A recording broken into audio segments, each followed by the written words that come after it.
10월 15일자로 부동산 규제 정책을 또 새롭게 내놓게 됐습니다. 부동산 시장은 그야말로 대혼란의 시기를 겪고 있는 것 같습니다. 근데 낯설지만은 않죠. 왜냐하면 이러한 규제가 사실 지난 문재인 정부 때 무려 23차례에 이르는 동안 여러 가지 규제가 있었던 걸 경험했던 터라 사실 이런 규제에 대해서 굉장히 익숙한 편이긴 한데 이 지난 그 문재인 정부 때는 23번으로 나눠서 시행됐던 이 규제가 이번 정부 때는 3번 만에 압축된 규제가 발표됐다. 이런 느낌이 들어요. 근데 결국은 뭐 대출이라든지 기타 규제제 확대라든지 이런 것들이 수요 억제 정책들인데 과연 이러한 수요 억제 정책을 통해서 부동산 가격이 안정화될 수 있는지는 좀 의문이긴 합니다. 어쨌든 일시적으로 부동산 시장이 위축될 것으로는 좀 보여지는데요. 10월 15일 날 발표됐었던 부동산 대책 주요점들 함께 보도록 하겠습니다. 자, 먼저 이러한 부동산 대책을 발표하게 된 그 원인으로 주택시장 동향 및 평가에 대한 내용이 먼저 나오는데요. 서울 주택가격은 2023년 전후로 급락한 이후 우상향하고 있으며 최근 제외한 2024년 8월, 2025년 3월, 2025년 6월 세 차례 단기 급등을 했다. 바로 이렇게. 매매가격 변동률이 이렇게 세 차례에 걸쳐서 상승을 했다는 거죠. 그리고 6.27 대책 발표 후에 상승폭이 축소됐었지만 8월 말부터 상승폭 재차 확대 중으로 한강 인접 자치구 상승세가 서울 전역으로 확산된다 라고 하고 있고요. 성남, 분당, 안양, 동안, 과천, 광명 등 경기 지역의 상승폭도 확대가 추세가 되고 있다. 그래서 사실 이제 경기도가 폭발적인 상승폭을 보이는 상태는 아니었지만 상승률 자체가 타 경기 지역에 비해서 상당히 이제 크게 오르고 있는 거죠. 여기 이제 보시면은 평택, 안양, 만화, 화성, 군포의 경우에는 0.05, 0.01에 그치는 반면 분당이라든지 안양, 동안, 과천, 광명, 하남의 경우에는 0.5 이상의 상승률을 보이고 있네요. 통화량의 증가 그리고 금리 인하의 본격화가 부동산 심리를 자극한다라고 판단을 한 것 같습니다. 그래서 서울 주택가격 전망도 상승 기대가 높고 수급 심리도 매도자 우위 상향으로 바뀌었다는 거죠. 그래서 이런 이제 부동산 가격 상승 압박으로 인해서 주택시장 안정화를 위한 서민 주거 안정 및 경제 활력 제고, 주택 수요 관리 강화, 부동산 금융 규제, 부동산 거래 질서 확립, 요 세 가지 투기 수요 차단하겠다. 근데 이거 되게 낯설지 않거든요. 엄청 자주 봤었던 그런 규제의 근거이기도 한데요. 예상했던 대로 조정 대상 지역과 투기 과열 지구 추가 지정이 됐죠. 그래서 서울시 전 지역 25개구, 경기도 12개 지역 모두 지정이 됐습니다. 여기 12개. 나올 만한 데는 다 나왔는데 이제 잠시 후에 다시 한번 제가 설명드리겠지만 12개 지역 외에 굉장히 주목을 받고 있는 지역이 또 탄생하게 됐습니다. 자, 이제 지도를 통해서 보시면요. 요 주요 지역들이 다 토지거래 허가와 투기 과열지구로 지정이 된 건데 물론 이제 여기 일산 쪽하고 의정부는 좀 그렇다 쳐도 남양주에서 다산 그리고 별내가 빠졌고요. 구리도 빠졌습니다. 그리고 가장 사실은 경기도 비규제 지역 중 상승 압박이 심해질 예상 지역은 화성시 중 동탄 신도시가 되겠습니다. 그중 동탄 2도시. 여기가 이번에 빠졌거든요. 이쪽에 투자 수요가 많이 몰릴 것으로 좀 예상이 됩니다. 자, 규제 지역 지정 시 주요 효과 굉장히 많습니다. 일단은 전체가 다 투기 과열지구이기 때문에 다 동일하게 적용되는데요. LTV는 현재 무주택이나 기준주택 처분 조건으로 40이 될 거고요. 유주택자는 아예 안 됩니다. 그러니까 기존에 주택 갖고 있는 분은 아예 안 된다는 얘기입니다. 그리고 최대 한도 6억 제한을 하고 있죠. 6개월 이내 전입의무 부과하고요. 최대 만기 30년 이내. 그리고 생애 최초 70%는 그대로 유지되는데 전입의무 있고요. 디딤돌 대출은 1개월 이내 전입해야 되고요. 생활 안정자금 목적 주담대는 1주택 최대 1억 원 한도. 다주택은 금지되는 겁니다. 비규제 지역은 해당이 없고요. 전세대출도 소유권 이전 조건부는 전면 금지입니다. 그리고 전세대출 보증 비율도 80%로 강화하는 거고요. 1주택자 대출한도 2억 원으로 일어나 있고요. 자, 요것도 큽니다. 신용대출 1억 원 초과 시정대출 보유한 차주에 대해서 대출 실행일로부터 1년간 규제지역 내 주택구입 제한합니다. 그래서 신용대출을 1억 초과인 분들은 9,999만 원으로 낮춰야 됩니다. 자, 그리고 중도금 이주비 대출. 규제지역 내 1주택 보유자가 해당 주택 재건축 재개발로 중도금 이주비 대출 취급 시 추가주택 구입 제한한다는 내용 있고요. 중도금 대출 보증 발급 요건 강화하는 내용이 있고요. 그리고 사업자, 이것도 컸죠? 주택매매 임대사업자 외 사업자, 뭐 전자상거래라든지 기타 이런 주택매매 임대사업자 외 주택구입 목적 주담대도 이번에 함께 제한을 하는 겁니다. 지난 9월 7일 날 주택매매 임대사업자는 규제를 시작했었죠. 근데 그 외 사업자로 역시 주택구입 목적 대출이 일부 시행을 하는 금융권이 있었는데 비금융권, 그러니까 그 이금융권들 말하는 거죠. 이번에 역시 제한을 하는 겁니다. 그리고 세제도 큽니다.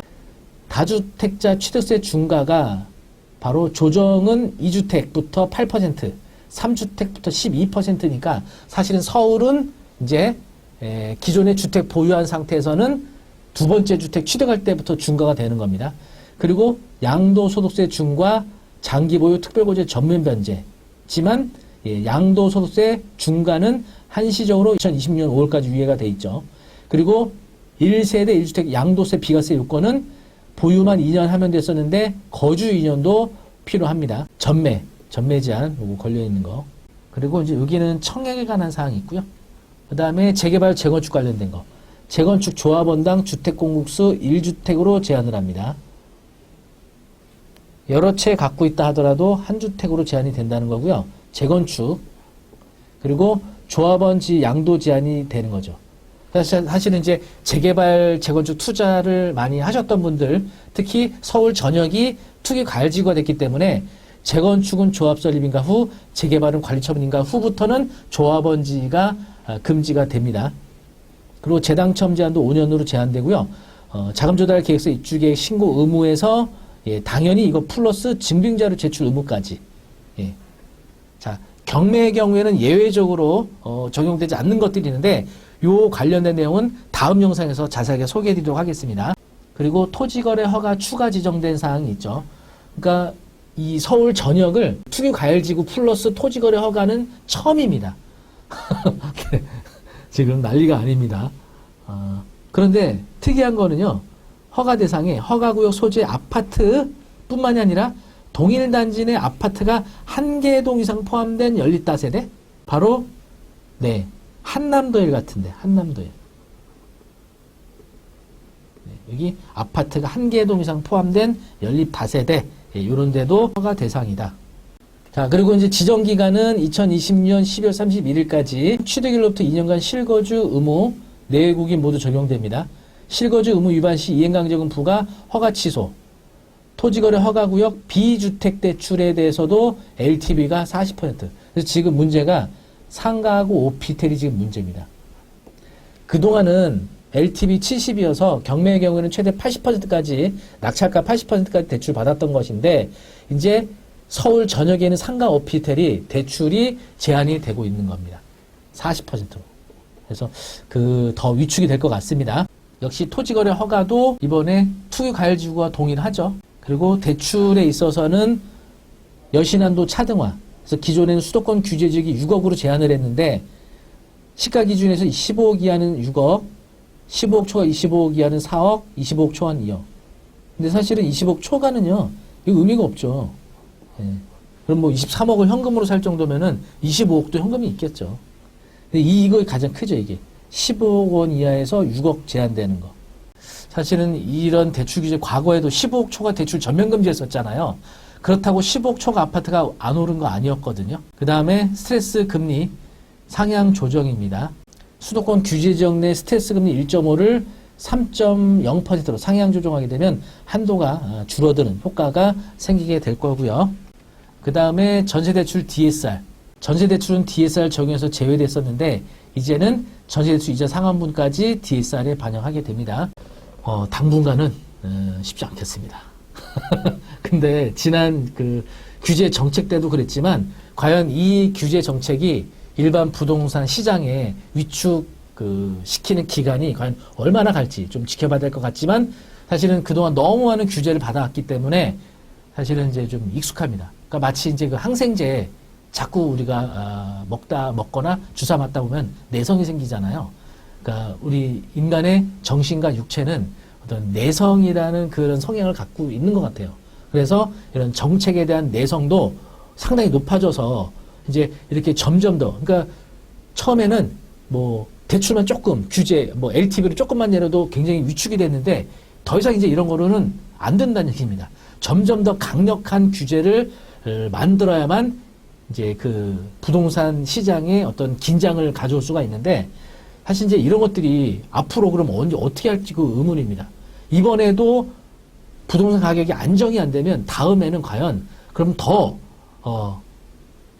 강력한 또 무슨 규제를 또 해야 되는지 되게 정부에서 일하시는 분들도 쉽지 않아 보이긴 합니다. 어쨌든 제 개인적으로는 이런 수요 억제만으로는 부동산 가격 안정화에는 분명히 한계가 있다고 좀 생각이 들거든요. 물론 공급이 뒷받침되고 수요 억제 함께 이루어지면 좋겠지만 사실 공급이라는 건 하루아침에 이루어지기 어려운 부분이 있잖아요.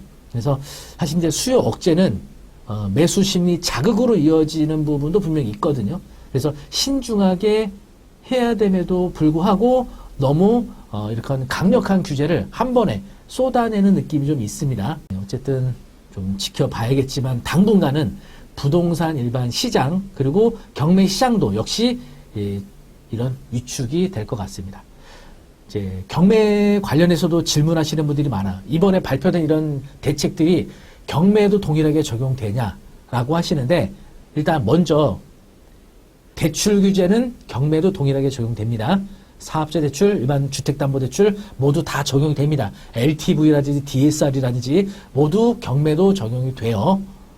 예외가 없습니다. 하지만 그 외의 규정들은 규제 정책들은 경매의 경우에는 예외로 적용되는 것들이 꽤 많이 있거든요. 이 내용은 다음 영상을 통해서 자세하게 소개해 드리도록 하겠습니다. 앞으로 과연 경매 투자는 좋은 방향으로 가게 될지, 경매 투자도 좋지 않은 방향으로 가게 될지, 이러한 굉장히 중요한 시기에 경매 공부는 중요할 것 같습니다.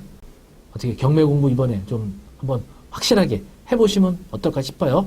저희가 10월 23일 목요일날 광화문에 있는 조선학점 교육센터에서 경매 기초과정 그리고 이어서 온비드 공매과정까지 수업을 개강할 예정입니다.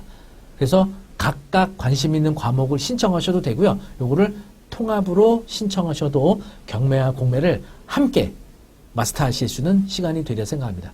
직장인분들을 위해서 저희가 평일 저녁 7시부터 9시까지 수업을 진행할 예정입니다. 그래서 경매에 대해서 전혀 모르시는 분들도 이번 수업을 통해서 확실하게 마스터하실 수 있고요. 또 경매 과정 이후에 진행하게 되는 온비드 공매 과정을 배우시게 되면 또 새로운 기회를 찾으실 수 있으리라 생각합니다.